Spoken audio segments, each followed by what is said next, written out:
My name is Pamela Nelson, and I have had the extreme privilege of working with Tara, and she unpacked my top 34. And I learned so much about myself. And I think partly because we are friends, but just also because of the incredible deep dive work that Tara has done in her own life and in also just learning all the different elements of what the 34 strengths are.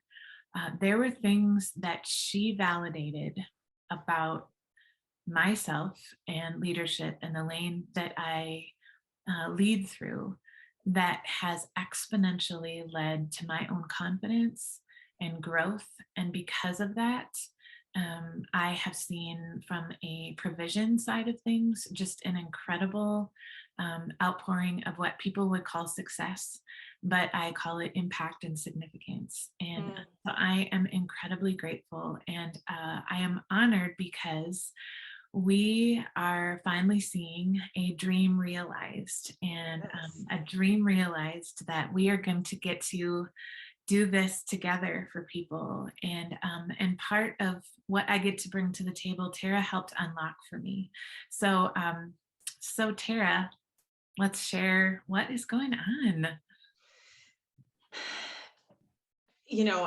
I appreciate that, Pamela, and I think um, the beauty of strengths is that it takes something that's already good and natural and helps us to lean into it and mature those things that are already come naturally to us so Mhm. that they do become more like strengths, more like in some cases like superpowers, because Yeah. in some ways there are things that you can do uniquely that Mhm. literally no one else on earth can. And that's really what I love about strengths. So, you know, you take the assessment, everyone takes the same assessment, and you get it in the order of the 34 talent themes. But the chance of you having the same top five as someone else in the same order as someone else is 1 in 33 million. Wow. So the chance of all 34 being in the same order is improbable. And it really is about our divine design. And the combination of our talents matters. Mm. And then you overlay on top of that our life experience and our intention and our personality. And I am someone who highly values individuals as they are connected to others, because we bring our whole selves wherever we go. Yeah. And you and I both work in the space where there's a lot of um, dysfunction and damage that comes from believing that we can compartmentalize parts of ourselves and that we can just decide not to bring that we can cut this piece out, and we don't have to, what's happening in my personal life doesn't have to impact my work life. And it's expected. I mean, in our work life, leave that stuff at home, right? Leave it at home. The Yeah. problem is that the impact it has on us means that we change Yeah. and we bring our whole selves wherever we go, right? Yeah. Yeah. And so the work that I do in coaching is really meant to help people clarify, navigate forward, grow. Um, and sometimes people get stuck, Mm. and we really can't move into how do you live into your strengths until we've talked about what's holding us back and what's maybe what are those things that we're believing about ourselves, Yeah. or the narratives that have been planted there for a long time. Mhm. We need to uproot those, and really that's where I'm excited to bring your services in to work with our aligned clients, because um, coaching isn't intended to help heal those pieces. There's certainly pieces of that I do. Yeah. I talk about those pieces that are holding us back and help to try and coach them through it. But sometimes it's deeper. Yeah. Yeah. And in that deeper, it's often hidden from us. We don't realize reacting in the way that we are reacting. And you may see your top 10 strengths and desire and learn and try to do some of the refining to move into it, but there is this old script that is behind the scenes. And or you might be working with someone that Mhm. reminds you of someone else who spoke an old message over you, or an Yeah. old script, or you haven't quite learned how to receive that constructive criticism again because an old message brought about shame, and all you wanted to Mhm. do was to run away from that or build up a wall to protect yourself from it. And so because of that, the skills to actually take it and grow from something that's intended to help you grow instead becomes a negative message that defines you. And Mhm. you allow that because you haven't learned how to be released from that old script. So soul care specialty helps you do that, and it helps to prepare what I call the soil of your life so that you can grow, which means Mhm. upweeding some things, and planting the things which are amazing, those strengths that we've been created with. Yeah, so really, what we're offering with Align is, yes, we do strengths-based coaching, and the work I do is with businesses. We also work with ministries, Mhm. because leadership and people are the same regardless of the institution that we're in. Yeah. And soul care is a great complement to help balance those pieces and make sure that we can make progress. And so we've really talked about it as grounding and growing. Mhm, mhm, And the soul care piece is the grounding, and the strengths coaching piece is the growing. And we you mentioned before shame. We don't even realize that that's what's being triggered. mhm. We don't, because it's our body is reacting to it. Mhm. Our brain, when we hear messages of shame that either connect to something that we have experienced anytime during our lifetime, shame is an identifier of, it's almost like a cloak that says you are something wrong. And we Mhm. react in many different ways to it, but to those who are around us on a consistent basis, believe me, if you ask them, they will be able to tell you how you react and how they experience you when Yeah. you are in shame. So when you've done something wrong, we get to learn from it.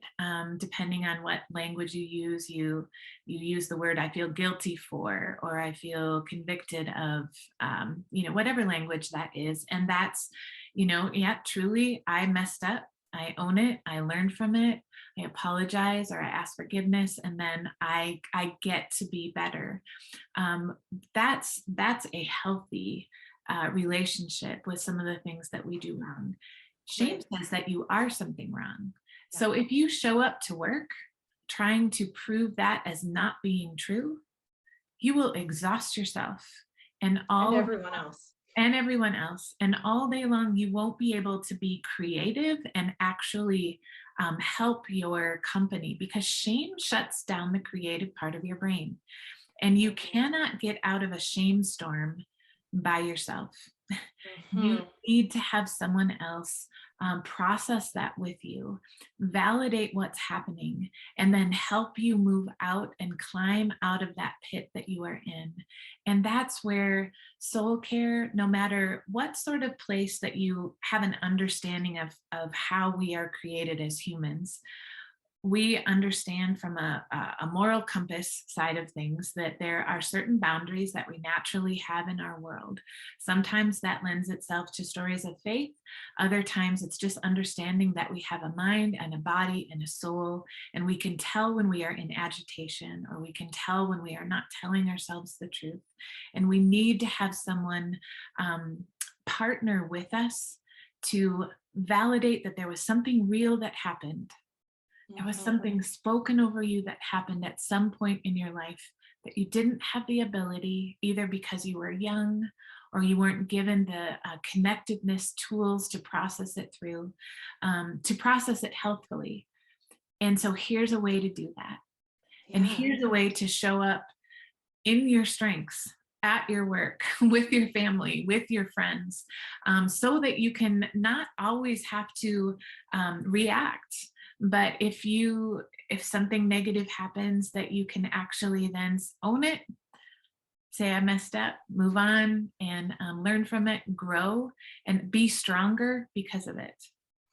It's interesting. I've been doing lately, the last couple of weeks, the topic that keeps coming up is conflict and managing conflict. And so I've been doing some training around it, have been doing some like more intense coaching around how to handle conflict. And really, the fuel that feeds the fire of conflict is our defensiveness, Yeah. our own defensiveness. So, of course, other people's defensiveness feeds it, but it's usually because theirs triggers ours.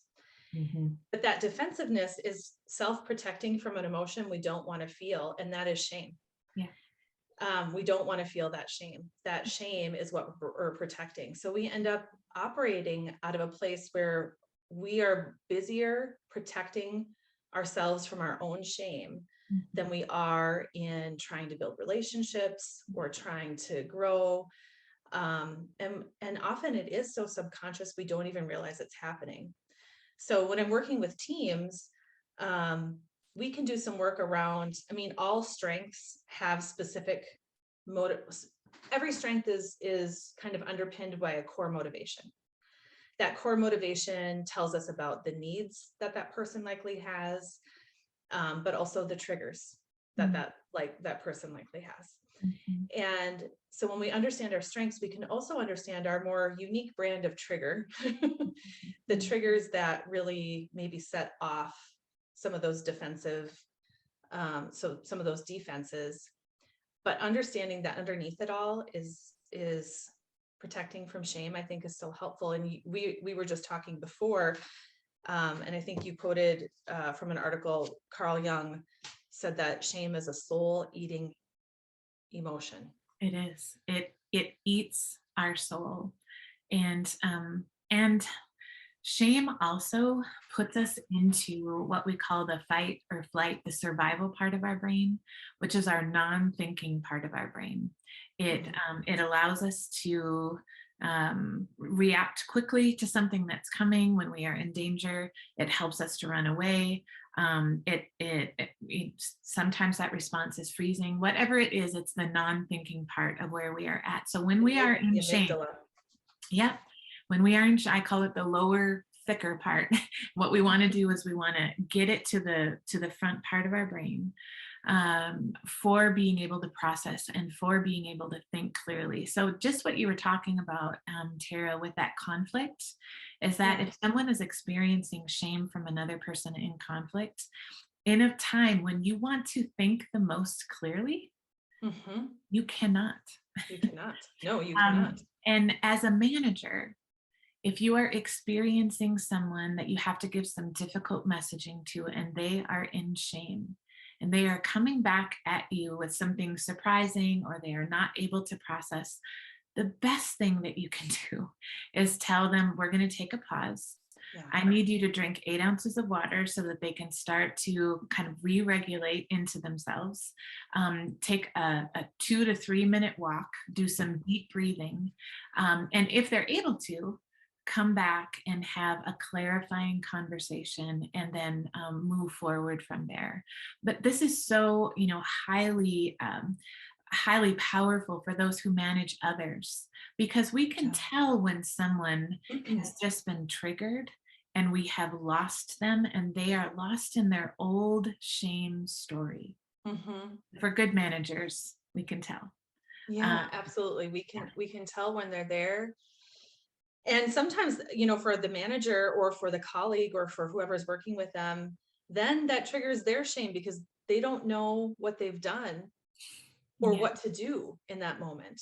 Yeah. And so there's a book called Radical Collaboration by Jim Tam. If anyone's seen his TED Talk, Red Chicken, Green Chicken, it's fascinating. Wow. And I show it to groups when we're working through defensiveness. But um, you know, he talks about uh, our defensiveness is usually triggered by three core fears. And Mm, those core fears all trigger shame, but the core fears are fear of not being seen as competent, fear of not being seen as significant, and mm. fear of not being seen as likable. Oh, wow. Yeah.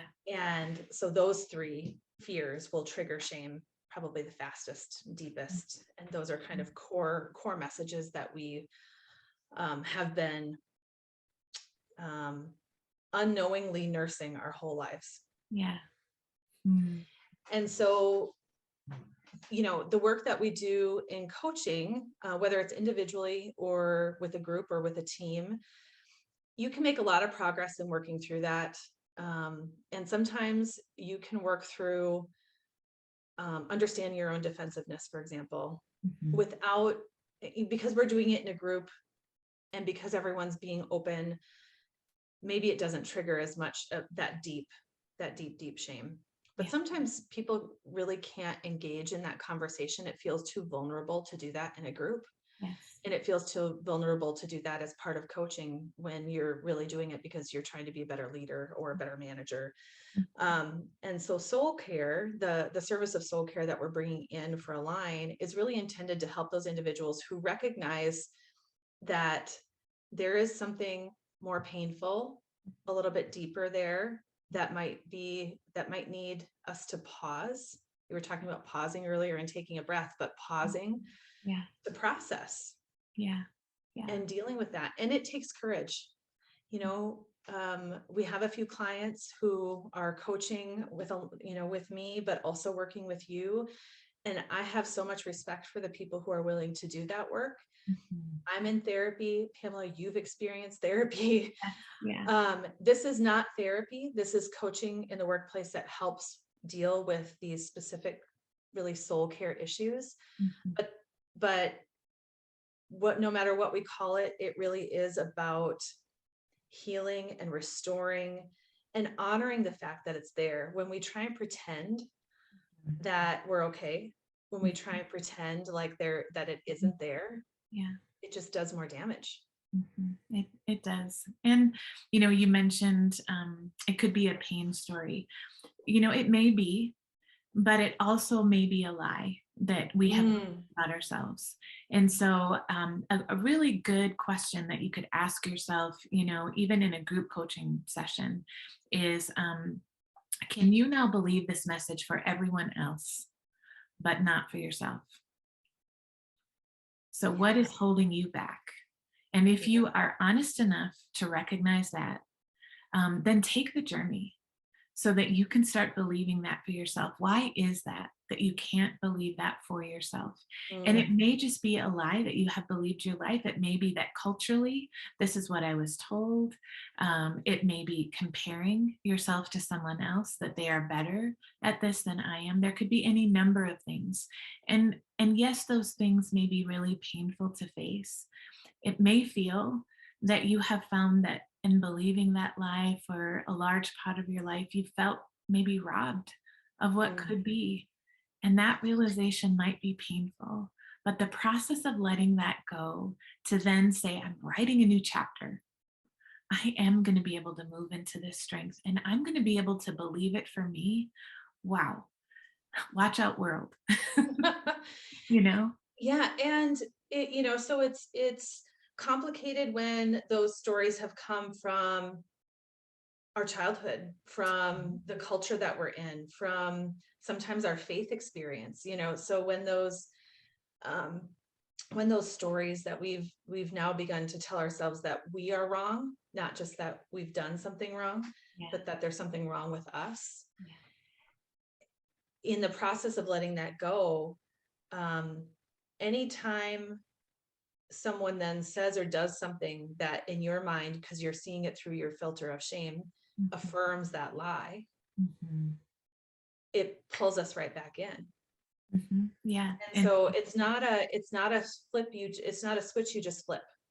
yeah. You don't just understand how it works and then say, okay, I Mhm. no longer will react in this way. All done. Yeah. That's Ready to go. that's right. And so it is a process of agreeing that because you are the author of your story, that this may have been a part of an old chapter.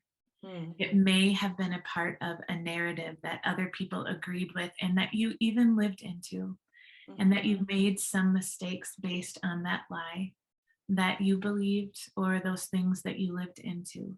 But this chapter is not the title of your story. mm, You get to be the mm. author and choose your title. And there will be new chapters that are moving forward because you're doing the hard work to start to write these new chapters. And again, this is the powerful you that we need. The world needs you to show up fully healed, because healed people help to heal other people, and they Mhm, can easily have compassion and to have curiosity about the thing beneath the thing when they see someone else react like they used to. No longer do they act defensively. They become compassionate because there clearly is something going on underneath the response that they're getting from someone else. mhm. And so a person that's worked through their own healing can say, listen, it feels like there's something bigger. Yeah. And I want you to know that at a time in my life, I reacted really strongly and there was something bigger underneath. I want to encourage you to dig deeper, get curious. It was the best thing I ever did. Well, and as leaders, when we are leading people, and by the way, we have a philosophy at Align that everyone is a leader of someone or something, right? We all have influence. We all have a circle of influence, whether that's our family, whether that's the people we technically, lead, whether we're volunteering, we have influence around the people that we're in. So, I really believe we have a responsibility, not just to ourselves, because we do owe it to ourselves to be able to heal and show up as our best selves. Plus, we have been given incredible gifts. I was talking earlier about these strengths that we were given. No one else on earth has been given those strengths. Right. No one else has been given that combination. Um, and think about what could be done in the world when we are released in our strengths. And we have a responsibility because the people around us, when we are reacting out of shame, hurt people, right? And so as a leader, we have then on top of that authority Mm, and with that influence. Um, and so when we react out of our place of shame as a leader, mm, we potentially are doing even more damage mhm, because of that authority, it lands a little bit differently, maybe a little bit deeper with the people that we're working with. mhm, And so we need to grow our own self-awareness as leaders so that we are doing our level best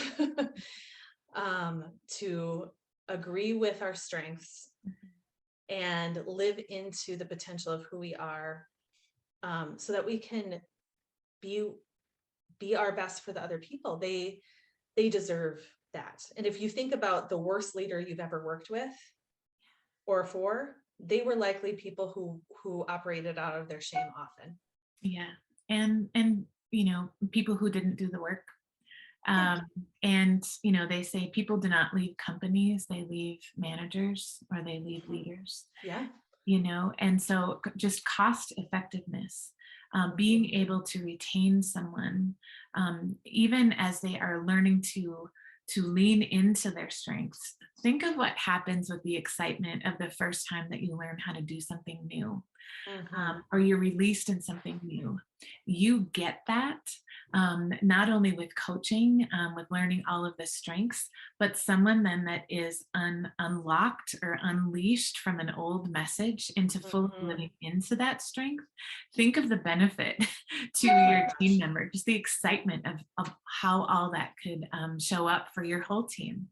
So, just what a great energy producer. Well, and no one wants to be a bad leader. When I said earlier, think of the worst leader you've ever worked with or for, absolutely everyone would be mortified if they knew they were on someone's list, Yeah. right? No one wants to be named when that question gets asked. We all have an intention of being a good leader, or at least being given the grace to know that we're not perfect, right? And leadership is humbling. I always say I've been leaders of lots of sizes of teams, and I've been a parent. I've got a 26-year-old, a 6-year-old, and a 4-year-old. Leading is harder. Parenting's not easy, but leading is more humbling. in a lot of ways. And for lots of, for a myriad of reasons, which could be a whole other podcast. But my point is that you have to be intentional to show up as your best, because our instincts don't serve us well. Even with strengths, our instincts. So when you get your profile, it's your full 34. We operate out of our top 10 to 15 all the time instinctively, but actually these are just talent themes. They aren't strengths. They're neutral in and of themselves. How they show up, how we are operating in them determine whether or not they're showing up as strengths, but they could be showing up as raw, as underdeveloped, as Gallup calls it, in the basement sometimes. And that's more likely we were going to get in our way or in someone else's way when we are operating out of raw instinct. Developing and maturing and growing our self-awareness around our strengths helps us to aim those so that they are more likely to show up as strengths, to be helpful and generative for ourselves and for others.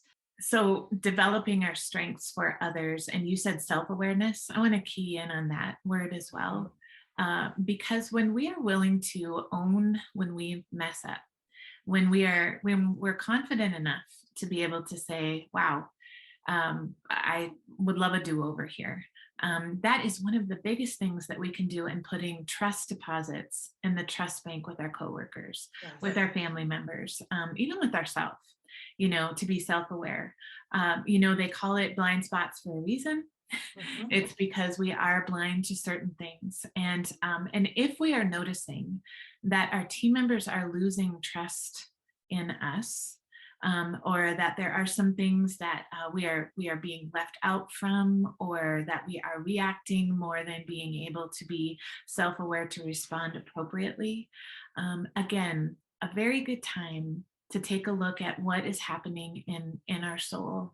In what places are we not even trusting ourselves, or maybe where we are trying to self-protect because a person or a situation doesn't feel safe. And why is that? What is in my history that is now being brought forward into the present that isn't allowing me to trust myself or the situation? And sometimes, yes, that is intuition, but I would like to go on a treasure hunt to find out what old messages might be within yourself that's causing that to land. And that's another place that soul care can really help. Yeah, absolutely. So Pamela, can you talk a little bit about the difference between soul care and therapy? Because I know I get that question every once in a while. Yeah. So, and it has to do, with myself coming on with Tara, really at this point. So I am not a licensed therapist. However, I have gone through almost as much training as a non-specialized licensed therapist has. So that means that for me, I am actually a person of faith. And so my counseling experience is within the full therapy realm, but also the biblical counseling realm. And so I decided that for me, because I wanted to be able to have conversations of faith, that's the training that I received. So full in counseling, but not a licensed therapist. And so that's my training. But what I bring into that is understanding that we have a mind, a body, and a soul. And our soul is really our regulator. Our soul is what helps us to attach. Our soul is what helps us to feel joy, to process through grief, to process through these things called shame. And so while we have a list of things that we do at work that are task oriented, we might call them wins, all of that. If we are experiencing emotions such as grief, we've been in COVID these last couple of years, and we are not attending to them, that means that actually our ability to experience success is incredibly diminished, because the same place in our brains that allow us to process grief, deep grief, also help us to experience great joy. So, you've had this great win at work, you've accomplished all the things, you've done the tasks, and you're feeling empty. Yeah. So we need to attend to our soul. And the walking alongside people, and I've been doing this in capacities for over 27 years. And it is listening, it's holding space, it's helping to attend to the things that we can't hear ourselves say, but that definitely are those things that help us to have a healthy soul. And so in that space, I am hoping that a trusted relationship, a confidential relationship, a confidential conversation can happen so that you can experience full joy again, so that there's nothing holding you back from moving in your strengths, so that there's not an old message or an old lie that would be a filter for you completely being able to move into the fullness of how you've been created. And Mm. I would be so honored to journey with anyone who would want to experience that kind of care for their soul. And that is exactly why, I mean, we're developing soul care for the business world. Mhm. And that we know of, there's not a lot of places doing this. There's Mhm. not a lot of coaching spaces that are attending to this. Mhm. And the reason that it was so important to me is that I really want to see people liberated in their potential. Yeah. That is my goal. My goal is to liberate them in their potential. And what I know I bring to the table is the ability to help people grow and understand their own strengths. And I have the ability to help customize my approach in that, right? Mm. But I am not skilled, talented, or experienced in sitting with people the way that you are on that piece of healing and restoring of the soul. Mm. And I absolutely believe that both are necessary. Yeah. Now, soul care won't be for every aligned client. It's No. something that I'll likely only talk about if it feels like it's a good fit. Yeah. And really, people need to be ready. So it's not something similar to coaching. If someone doesn't want to be coached, it will not be effective. Like, Yes. I my the worst is when I find out that someone's been voluntold that they have to coach, Yes. or it's been part of like their performance improvement plan that they have to coach. Yeah. Um, Coaching works as a relationship. Mhm. People need to come in ready and open and ready to grow, ready to learn and challenge themselves and grow their self-awareness. Yeah. Um, and want that experience. In a similar way, people need to be ready, and really at a point where they would just realize that they're done having it hold them back. Absolutely. Yeah. We show up as whole people, and we're either wholly broken Mm. Yeah. or wholly wounded, or we can become whole. And you said it earlier, we think that we can compartmentalize our lives, and we cannot.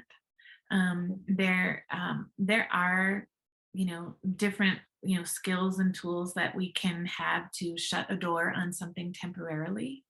But believe me, that those emotions that you want to shut the door on, or the failure you want to forget, or the shame message that you're desperately trying to live out of, if you try to lock it behind a door, at a time someone will trigger that door and one thing will flood into the other thing, and the person on the other side of you will feel the wave, Hmm. and you will not know how to stop it. You Right. can't. And if you've ever had that experience yourself or experienced that from someone else, there is a history that is going along with the hysterical behavior. Hmm. If it is hysterical, it is historical. And so let's care for that old message. Hmm. So we're offering this to align clients, clients that are already in a package or working with me can work with you and use those hours, those times interchangeably. We're Yeah. also offering soul care as a separate service for people who might want to be, might want to engage with that. But we also are packaging the work that we're doing and working with ministries. Yeah. So this is a powerful tool for businesses. when we were talking earlier about the potential damage of leaders in authority who haven't done their work, and then you add a spiritual leader on top of that, Mhm. because then the message inadvertently becomes, this isn't just what someone in authority thinks of me or how someone in authority is treating me. This is how God Mhm. potentially is seeing me. Yeah. And that spiritual abuse can be so damaging. Um, so it's even, I think we both feel it's even more important in ministry for Mhm. people to be healthy and whole Yeah. and growing and doing their work. Yeah. And the need for having a confidential place to process through through all of the confusion around that. And I would just say it can be a real place of chaos and confusion that I don't quite know what to believe here. We are in a ministry position. You're looking at the truth of the Word of God, and there are so many powerful, freeing truths in there, but sometimes an unhealthy leader can use those same truths as a weapon Mm, against us. And not, again, I don't believe any of them are truly trying to be malicious. I think that sense of being out of control has unhealthy leaders leading out of a place of fear and mhm, not knowing how to measure what true success in ministry is. mhm, And is it about people care? Is it about members? In ministry world, that there's a lot of language around that, and if you are in ministry, you know what that is. I'm not going to get into that here, but I have decades of experience working in the ministry realm, and so again, providing a place of listening and hearing on your behalf.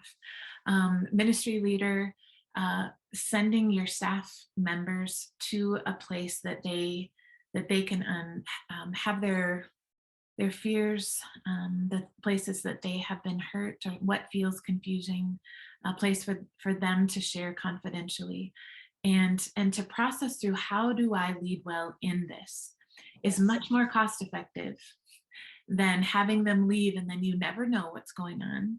And Right. or perhaps you only hear the toxic version of it.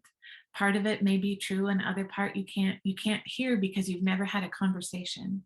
But then you have to replace them and you try to integrate them in your culture. Maybe you don't even know what your culture is, and this is where Tara comes Mhm, in and mhm, does a wonderful strengths assessment to be able to help you create a healthy culture. And sometimes in the process of that, people realize that they do have blind spots and that they need to attend to the wounds of their soul. And so again, providing that space is one of the most compassionate, caring, and healthy. And again, I think from a productivity standpoint, it will launch your team to build mhm. trust and to be productive, and you will see an impact in your team's lives, and therefore spilling over exponentially into the lives of the people who you are trying to minister to. So it is well worth looking into, and I just highly encourage you to be curious and to engage with the line in the ministry area. Ministry teams can experience, you know, burnout and high stress situations, regardless of the health of their leader. Yeah. The leader can be healthy and well intentioned, and there can be things happening either in the ministry because of who they're serving, or because of the environment that they are serving in, or just because of COVID the last couple of years, and they've experienced some trauma and high stress situations, that through no fault of anyone's own has caused some hurt and some pain. And um, coming in and doing strengths, I often get called to do a team building or leadership training, and I'm happy to do that as a way to come in and get to know an organization. But it won't have long lasting effect, um, unless we do something that is intentional and longer lasting. True change comes through more sustained effort. Yes. and focus. But coming in and ignoring the fact that things have been hard is not, first of all, your team's not going to want to engage Mhm. Yeah. because it will feel not relevant and it will feel insensitive. Yeah. So being able to just acknowledge, there are some hard things that this team has had to Mhm. navigate through. But often what happens, and this is ministry or business, we Yeah. go through a really hard time and then we stabilize and we come out of it and we're like, whew, okay, charge forward. Uh-huh. Full bore. No, we're not going to talk about that. No, we're not going to spend time dealing with that. There's no acknowledgement of the impact that it's had, the wear and tear it's had on people. They're just expected to continue to perform. We're expected to continue to perform. Mhm. Um, and it is a little bit ridiculous if you think about it. Mhm. We would Yeah. not ask someone who just had injuries that would land them in the hospital Yeah. to get up and start running the marathon tomorrow. No. No. But mentally and emotionally and spiritually, we do expect people to do that every day. Mhm. Yeah. And then Yeah. we get upset when they can't. When the bottom line is more important and productivity becomes more important over people, it does become a toxic workplace. And we need to care enough to slow down to help people process through what has happened. But the great news is that when a company does care, when a ministry does care, when someone has experienced the trauma, like what you just experienced, like they had been in an accident, after some of the data now that we've collected, after some of the traumatic events that have happened within our country, people who experienced the same trauma, for instance, after one of the bombings, and had someone, a close friend or a psychologist or a minister, that was able to come alongside them and spend time at their point of need, listening, Mm. supporting, putting a hand on their shoulder, crying with them, allowing them to go through the stages of grief, Mm. staying with them in that place. Not only did they survive, but they are now thriving because they're stronger. Mhm. Because this thing that was meant to literally take them out has actually strengthened them at their core so that they can help others walk through this, and then it again unlocks their creative brain to be able to help them be more productive in life. Those that did not have someone at whatever stage they were at to compassionately come along and help them process through, I don't even want to tell you what has happened to them because many of them are no longer living. They did not have life threatening injuries, but they were not able to continue living. So, the coming alongside, acknowledging, the caring and honoring someone's story Yeah. and for their soul, it brings them life. Bottom Yes. line. It brings them life.